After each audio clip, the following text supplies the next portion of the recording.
मोहतरम सामीन सलाम अलैकुम। नाज़रीन, जब हम पढ़ते हैं ना सूरह अल-बकरा आयत नंबर 7, उसमें फरमाया जा रहा है कि खतम अल्लाहु अला क़ुलूबिहिम व अला समइहिम व अला अबसारिहिम ग़िशावा व लहुम अज़ाबुन अज़ीम। इसका रवायती तर्जुमा ये कर देते हैं कि अल्लाह ने उनके दिलों और उनके कानों पर मोहर लगा दी है और उनकी आंखों पर पर्दा पड़ गया है, वो सख्त सज़ा के मुस्तहिक़ हैं। नाज़रीन, अगर इस तर्जुमे को सही मान लिया जाए तो फिर क़यामत वाले दिन जो लोग जहन्नम में जाएंगे वो तो अल्लाह ताला से कह सकते हैं कि अल्लाह ताला तूने ही हमारी जो आंखें थी या कान थे उन पर तुमने मोहर लगा दी थी, हमने हिदायत पर आना ही नहीं था, तो अब हमें तुम जहन्नम में क्यों फेंक रहे हो। तो इसका मतलब ये है कि ये जो तर्जुमे हैं गलत किए हुए हैं। इसका सही तर्जुमा ये बनेगा कि अल्लाह ने उनके ज़हनों और उनके कानों पर मोहर लगी पाई, अला क़ुलूबिहिम, यानी उन्होंने अपने पलटने पर अल्लाह से मोहर लगा ली है। और वो मोहर क्या है? वो मोहर ये है कि हमने खालिस कुरान को नहीं समझना, जो हमारे अबाउजदाद जिस तरीके से समझे हैं, जिस तरीके से हमारे मजहबी पेशवा समझे हैं, जिस तरीके से हमारी जमात का जो अमीर है वो समझा है, वो हमें समझा रहा है, हमने उसी तरीके से समझना है। तो अल्लाह ताला की जात यहाँ ये फरमा रही है कि उन्होंने अपने पलटने पर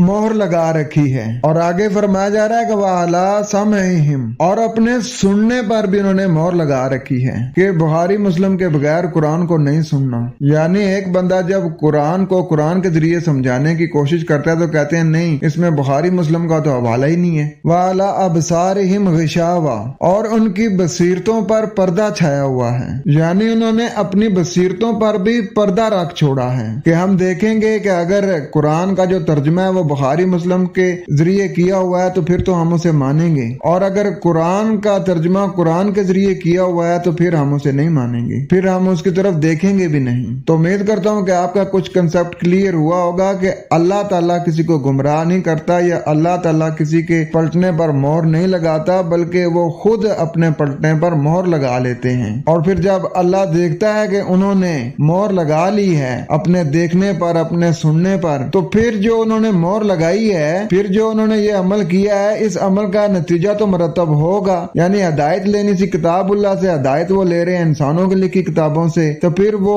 इस अमल का नतीजा तो मरतब होगा, और वो नतीजा ये होगा कि उनके लिए दर्दनाक अजाब है। यानी अपनी जिंदगी गुजारने के जो कवानीन हैं वो खुद साख्ता, जो उन्होंने खुद बनाए हैं, उसके मुताबिक जो अपनी जिंदगी गुजारेंगे तो फिर वो बदहाली की जिंदगी में रहेंगे। और जो लोग अल्लाह ताला के जो कवानीन हैं दिए हुए उनके मुताबिक अपनी जिंदगी गुजारते हैं, उनके लिए खुशियां ही खुशियां हैं, वो कामयाब हो जाते हैं इस दुनिया में भी और आखिरत में भी।